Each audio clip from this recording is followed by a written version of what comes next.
চমুকৈ AIUDFৰ সকলো স্তৰৰ সদস্যলৈ মোৰ আন্তৰিক অভিনন্দন আৰু হিয়া ভৰা শুভেচ্ছা জ্ঞাপন কৰিছো। 2005 চনৰ 3 অক্টোবৰ দিনটোত এই বিশেষ ৰাজনৈতিক পৰিক্ৰমাত অসমৰ লাঞ্ছিত বঞ্চিত অৱহেলিত জনসাধাৰণৰ সামগ্ৰিক উন্নয়নৰ উদ্দেশ্যে আমাৰ দলে জন্ম লাভ কৰিছিল।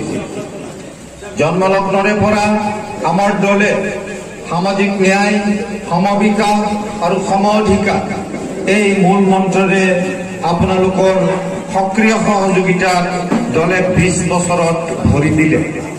নানা দুৰ্যোগৰ মাজত আপোনালোকৰ ত্যাগ আৰু একাগ্ৰতাৰে দলটোক আগুৱাই লৈ যোৱাত বলিষ্ঠ সহায় সহযোগিতা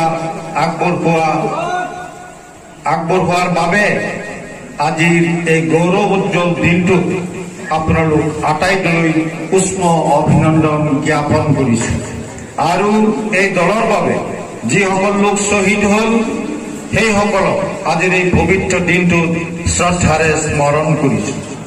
অনাগত দিনবোৰত আপোনালোকৰ সক্ৰিয় সহায় সহযোগিতা আশা কৰাৰ লগতে দলটোৱে উচ্চশিৰে বৰ্তি থাকি নিৰ্ধাৰিত কাৰ্যসূচীবোৰৰ সফল ৰূপায়ণত ব্ৰত থাকক তাৰেই কামনা কৰিছো।